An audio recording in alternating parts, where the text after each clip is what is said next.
Hi. So my husband Jacob, 30 male, and I, 27 female, got married about a week ago, and yesterday we were supposed to leave for our honeymoon. But I ended up taking a flight to someplace else altogether because his younger sister showed up at the airport, and apparently Jacob was in on this whole time and had actually invited her to come along with us.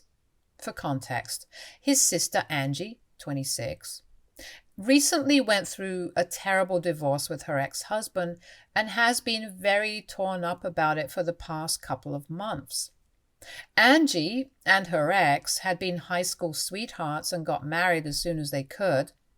They spent several beautiful years together until about a year ago when Angie found out that he had been having an affair for months with one of his co-workers.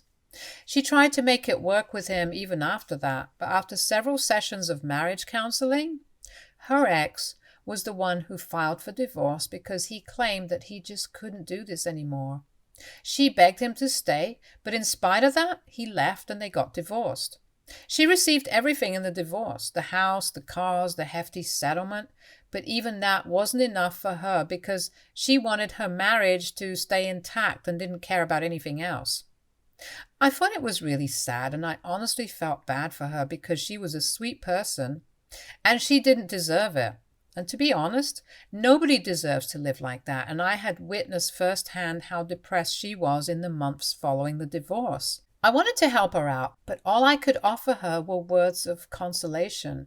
I wanted to involve her in the wedding so that she would stay busy and distracted, but Jacob told me that he didn't think it was such a good idea because being part of a wedding like ours would just remind her that her own marriage had fallen apart. And he made a good point, so I decided to only stick to checking up on her once in a while. Angie and I were never close friends, but we got along well. In fact, I think I could say that about most of Jacob's family. I wouldn't say that I was close to any of them, but we got along well, and I never had a problem with any of them so far. But then, a day after my wedding, my mother-in-law, Nora, 55 female, called me up and said that she wanted me to invite Angie to accompany us on our honeymoon. Jacob and I had been planning for this for a really long time, and I think I had been more excited about the honeymoon than the wedding, if I'm being really honest. I love traveling, and so does Jacob, and we love mountain ranges in particular, so we had a whole tour of the Alps planned. We had taken about 3 weeks off from work, and we have been really looking forward to this ever since we planned it. Now, I did feel bad for Angie, and I would have been willing to do whatever it took to cheer her up, except for this. Nora told me that even Angie loved to travel, and she believed that going on a trip with us would help her with the pain. But Angie wouldn't be willing to come along unless I invited her personally, so she wanted me to ask her and make it seem like I wanted her to come along. But truth be told, I didn't want her to come with us. For starters, this was supposed to be our honeymoon, and I don't think it's appropriate for family to accompany the newlyweds on their honeymoon. And secondly, I was really looking forward to this since the weeks leading up to the wedding had been really busy and hectic for both of us. Jacob and I had specifically taken time off so we could travel and have some quality time with just each other. It didn't seem fair for Nora to ask me to give all that up for the sake of Angie's happiness. So, with a heavy heart, I had to tell Nora that I couldn't do so because it wouldn't be fair to either of us. I expected her to understand that this was supposed to be our honeymoon, and I didn't want Angie tagging along. She didn't fight with me at the time, but tried to convince me that this could do her a world of good, and I would be doing them all a huge favor by inviting her to come with us. She told me that she was going to cover the cost of Angie's traveling with us, and I didn't even have to worry about the money. All that I had to do was invite her and be there for her. She was pushing it really hard, but even then I stood my ground and I firmly declined it because it was not fair to either of us. I could understand that it was difficult for her to deal with a divorce, but she couldn't just tag along with us and expect us to give up our honeymoon just so we could cheer her up. Besides, it wasn't even Angie trying to convince me to let her come along. Nora believed that it would be good for her to travel with us. Had Angie approached me, I might have even considered saying yes. But I didn't think that she wanted to come along with us either, because she hadn't said anything of the sort, and even when I had mentioned the honeymoon to her, she hadn't shown any interest in wanting to come with us, and just told me to have fun. That was it. So after a few minutes of conversation and arguing, Nora decided to drop it, and it didn't come up after that. After that conversation, I spoke to Jacob about what his mother had said, but strangely enough, he didn't have any reaction to it. He just asked me what I had told her, and I told him that I had said no. When I said that, he just grunted, and that was it. No further discussion about it. In hindsight, I probably should have read more into it, but at the time I was just too excited to start packing for our honeymoon, so I didn't pay much mind to his reaction. In the week between the wedding and the honeymoon, we were busy at work because we were trying to wrap everything up before we left. So we didn't have a chance to meet anybody from his family. And nobody tried to get in touch with us either. Jacob and I would talk about the honeymoon and our trip occasionally whenever we were at home this last week. But he didn't say a single word about what he had been planning until the very last minute. I had no idea that he had invited Angie to come along with us, and I only found out when we were at the airport and Angie and Nora showed up. Yesterday, Jacob and I left about 3 hours before our flight was scheduled at the airport. While we were waiting outside and taking our bags out of the cabs, I suddenly noticed Angie and Nora approaching us. I tried to give everybody involved the benefit of the doubt until I noticed that Angie had her bags with her. I knew then that she was definitely not here to just say goodbye to us or drop us off. She yelled, "Surprise!" really loudly and then hugged me when she was close enough, but I was still trying to process what was going on, because I think I had been very clear about my feelings on this with both Jacob and his mother. However, despite what I had said, here she was, seemingly ready to accompany us on our honeymoon. When Angie realized that I looked confused and not happy when I saw her, her smile faded, and she asked me if I was not happy to see her. I didn't even know what to say, so I just turned to Jacob for an explanation. I wanted him to tell me that he had no idea about any of this, and that Nora was the one who was responsible for this. But instead, he told me that after I had informed him about the phone call and the conversation that I had with Nora the other day, he couldn't help but think about how nice it would be for Angie to come with us on the trip and have a good time to distract her. The reason he had not reacted that day was that he had gone behind my back a couple of hours later and told Angie that apparently I was the one who had suggested this idea and invited her to come with us on the trip to surprise me. And he was right about one thing. I was definitely surprised, but not in a good way. I thought it was sneaky and selfish of him to go behind my back to the one thing that I had told him that I didn't want. I like Angie. Like I said, she's a really nice person. I like her. But I like a lot of people. I'm not going to take them all with me on my honeymoon just because it would be a nice thing to do. I don't have to do things just because it's a sweet thing to do, especially when it comes to something as intimate and special as a honeymoon. After Jacob told me that this was his idea and he was the one who had invited her to come along with us, I sort of snapped at him right in front of Angie and his mother and told him that this was simply unacceptable. I knew that Angie would feel bad about it, but that was the thing on my mind at that moment.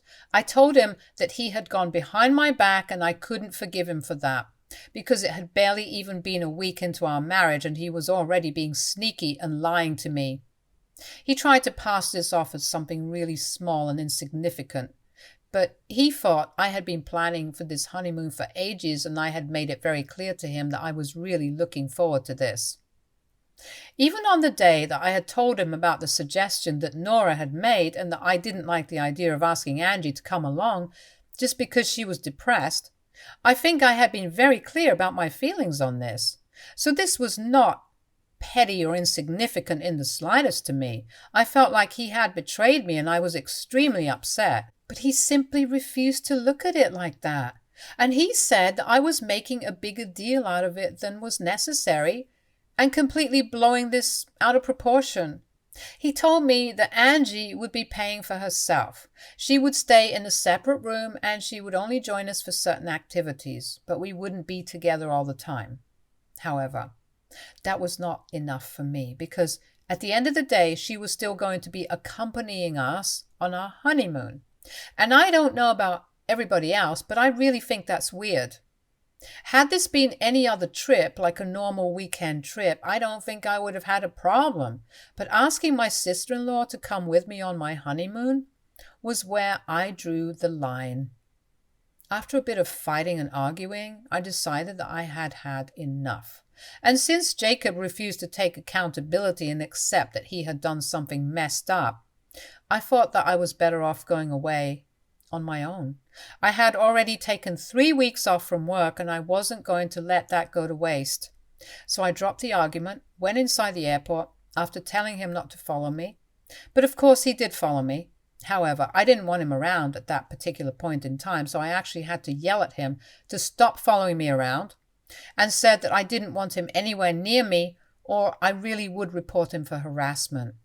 That stopped him from coming after me, but I could tell from his face that he was really upset and hurt by what I said. I didn't care, because I was pissed off, and I just wanted to be away from him. So once I had yelled at him and he had stopped following me, I decided to get myself a ticket, hopped onto the next flight to Miami. I was really lucky because it didn't require me to wait for long, and I was on the flight before Jacob even had a chance to change his mind about following me. Once I landed in Miami, I decided to turn on my phone and check for texts, and I realized that my inbox was full of messages from Jacob, Angie, and Nora. All of them seemed to be really apologetic for whatever had happened, but the only apology that really stood out was the one that I received from Angie. She told me that when a few days ago Jacob had visited her and told her that I had been suggesting that she accompany us on our honeymoon, she could barely even believe it. Apparently, she was even about to ask me if I was actually okay with it because she didn't want to be intruding. But Jacob was the one who told her not to ask me because he wanted it to be a surprise for me. He had laid it on thick and made her believe that this was my idea. But after our fight at the airport, it had become clear to her that this was all planned by her mother and her brother, and she said that she was sorry on their behalf because what they had done was really stupid, and she didn't blame me for reacting the way that I did, because if she was in my place, she probably would have done the same thing. Her apology seemed genuine, and I told her that it was okay. I could understand that she was going through something really difficult, and she wasn't even involved in any of this, so I forgave her. But with Jacob and Nora, it was a different story altogether. Jacob was apologizing, but he was also trying hard to make me seem like the bad guy here. And the same applied to Nora as well. They were trying to push me into believing that they only had good intentions and didn't think that I would get so upset about this. They claimed that they had believed that I would eventually be okay with this because I always acted like I liked Angie. And I do. I really like her.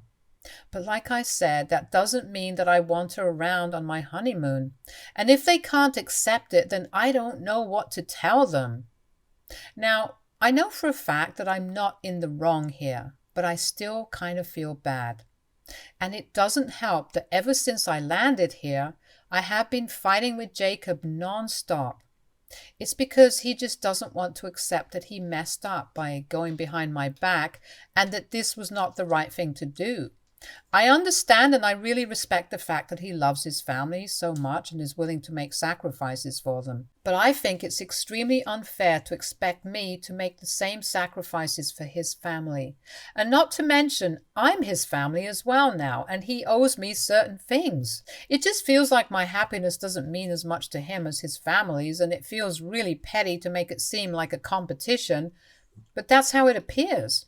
If he actually valued my happiness as much as he values his sister's, maybe he wouldn't have gone behind my back and done the one thing that I asked him not to do. We have been fighting and it's been really bad because we've just been married for a week and we've gotten off on the wrong foot already. We've been together for almost 7 years before this and I feel like crap right now because something like this has never happened before. We have always had a relatively normal relationship. And yes, of course, like any other couple, we have also had fights, but none of this magnitude, and I just don't know how to deal with this. He insists that his heart was in the right place and that I really need to understand that. He claims that while having Angie accompany us on the honeymoon wasn't going to ruin anything for me, it would have meant a great deal to her and maybe even saved her from getting worse down the road. And I can't explain to him that having Angie accompany us on our honeymoon would have kind of ruined it for me without sounding like a really terrible person and the kind of wife who wants to separate her husband from her family. But I promise you guys, that's not the case. I know logically I am not the bad guy here, but all the fighting with my husband has made me feel like I'm losing my mind and I have absolutely no idea how to go ahead. AITA for leaving my husband behind at the airport and cancelling our honeymoon when I realized that he had invited his sister to accompany us on our trip. Update 1. So, I'm still in Miami and I've been traveling a lot. This is my first time here, and a lot of you guys suggested a couple of places that I should go see, and I have been doing exactly that to take my mind off of things. I still haven't been able to sort things out with my husband because Jacob is being very stubborn. He is sticking to whatever he believes, and he honestly thinks that having Angie be with us on the honeymoon wouldn't have been any different. He is so convinced of it that it took me all the comments here to make me realize that I wasn't going crazy and that he was being unreasonable. I can't understand why he doesn't get it when even Angie herself has acknowledged that it would have been weird. He has been texting me, but I have just given up on trying to explain things to him. I had been arguing for a while, but I completely wasted the last few days that I've been here, staying in my hotel room and arguing with him. I have spent enough of my time trying to make him see sense, but I can't help him if he refuses to acknowledge the obvious. The worst part of this is that I can't even fully enjoy myself because in the back of my mind, I keep thinking about Jacob and what I'm going to say to him when I go back. I can't avoid him forever, and we are literally married, so it's not even like we can just break up and be done with it. My entire existence feels heavy, and I don't know, I just feel like everything is going wrong right now. I have talked to my parents about this, but they don't really know what to do either. They only advised me to do whatever I felt was right, and they would be supportive of it. And I guess that's kind of helpful, knowing that they will be on my side no matter what. But I can't help feeling like everything is falling apart. And the fact that it's been less than even a month since our wedding is what makes everything so much harder to deal with. I know it's really easy for people to just tell me that this is a huge red flag and I should leave my husband, get divorced, be done with it. But in reality, it's not that easy, and I'm not even talking about the legal process of divorce. I'm talking about the emotional and mental toll it takes. I don't know what I'm going to do, full disclosure. I just have absolutely no idea, and I don't even know what to expect. Update 2. I returned from Miami a couple of days ago, and I don't know, things have not been great so far. The day that I came back, I returned to an empty home because Jacob was not here. I spent 3 weeks in Miami, and after 2.5 weeks, he stopped texting me. Even the last few messages that he sent me he was still insisting that he did not have bad intentions and that I needed to reconsider whatever I was doing. When I came back home, I decided to finally respond to him and told him that I was back here. I didn't know what was going to happen. I just felt like I had to tell him because then at least something would happen. I couldn't stand the uncertainty of not knowing what the future holds, and I felt like I just had to talk to him. So the day that I told him that I was back here, he texted me back saying that he would come over the next day and we could talk. I thought that it was a good sign and we would finally get somewhere. But when he came over the next day, we were still stuck talking about the same things. We were still fighting about who was overreacting and who was in the wrong. He continued to say that I shouldn't have reacted the way that I did in front of Angie and made such a big deal out of this because I should have just trusted him since he would never do anything to jeopardize our relationship. But the fact that I was against something as silly as Angie joining us for our honeymoon, which was nothing but a glorified vacation, made him feel like I was being a little too oversensitive and that I had no need to act so crazy about it. I thought that it was really unfair. I had already told him before how I felt about Angie joining us, but he had completely overlooked it. More than Angie being a part of our honeymoon, I had a problem with him going behind my back and lying to me. In fact, not only lied to me, but he also lied about me. When he told Angie that it was my suggestion that she join us for our honeymoon. I would love for her to be happy, but not at the cost of my own happiness, and I don't think there's anything selfish or cruel about it, like the way he was trying to portray it. If anything, he was the one being selfish because he couldn't be bothered to think about my feelings and only cared about being the good guy for his family, but not for me. It made me feel like he was telling me I was not worth it, and that was a really sucky feeling. On top of that, there was the fact that he was currently living in a hotel because he said that he hadn't even left after he found out that I had taken off without him. He told me that after I stopped responding to his messages, he had half a mind to go ahead and file for a divorce because he thought I was taking things too far. I thought this attitude was uncalled for because he was the one who screwed up.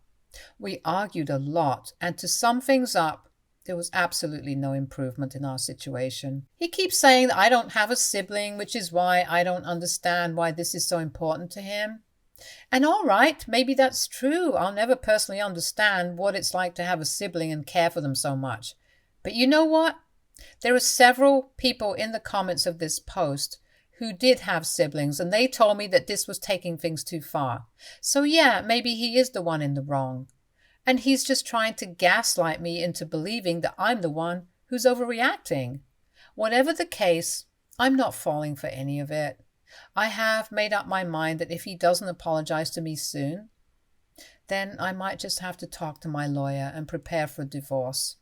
If he does apologize, that's a different story. I have been thinking about marriage counseling, but that's only if he approaches me within the next few days and tells me that he is sorry about everything. Right now, it seems really unlikely. Just by the way, he and Nora are the only people who think what he did was completely fine, and I'm the one who is taking it too hard for no reason. But Angie, the person who they are fighting so hard for, is actually on my side on this. She has reached out to me several times to let me know that she has been trying to explain this to both Nora and Jacob and tell them that what they did was backhanded and it was just not cool. But they're not even willing to listen to her, which just goes to show that it's more important for them to be right, even more than doing the right thing. I totally don't even know what to think anymore because this situation is just ridiculous. I thought that I had married a sensible, amazing man, but right now I don't feel that this is the same person that I had married. I have a lot of conflicting feelings, and talking about it here helps me make sense of it, even if it's just a little. I just don't want anything apart from a resolution to this. It's getting really tiring now, and I can't continue to deal with this drama all the time. Update 3. Hi folks. So this update is long overdue now. I haven't posted anything here for the last couple of months because I have been going through a terrible divorce. I did decide to give Jacob a chance and suggested marriage counseling. A couple of days after my last update here, he had expressed that he wanted to work on our marriage and he didn't want to give up yet. Jacob said that he wasn't ready to let go of me and wanted to work on our issues. So after a lot of deliberation, he and I decided to give marriage counseling a try, but it didn't help. We would be doing perfectly fine during the sessions in the presence of our therapist, but as soon as we were out, it would be back to fighting, and it would feel like we were just wasting time during therapy sessions. We still didn't give up, though. We attended the sessions for almost a month until we finally called it quits. Because it just didn't make sense to keep attending the sessions and work everything out there, but continue to keep fighting in real life. He wasn't ready to accept that he was being a little too family-oriented for his own good and was forgetting that I was his family also, and I wasn't okay with living a life like that, where I would always come second. So both of us agreed that it would be for the best if we just separated. It sounds easy, but it was an incredibly difficult decision to make, and both of us were shattered that this was not going to work out. We filed for divorce mutually, and right now we are in the settlement phase. At this point, I don't even care what I get out of the divorce. I just want this to be over so I can move on with my life and pretend that this never happened. I have been looking into individual therapy for myself because it's really crazy what I'm dealing with here. And I really think I could do with help to process everything that's going on. My parents and my friends have been incredibly supportive, and I'm really grateful for it because they're the only people who are actually making it easier for me. I know lots of people are gossiping about me and how my marriage fell apart within less than a year, but I honestly don't even care. What matters is the people who I care about on my side and think that I did the right thing. As long as I have that, I'm not too worried about what happens in the future. I'm just going to work and focus on myself now. Sure, it's going to be a painful couple of months emotionally, but people have gone through worse and survived, and I'm hopeful for the future. Thank you so much for all the love and support that you guys have shown me. It means a lot to me. Stay tuned for more stories from our girl relationships.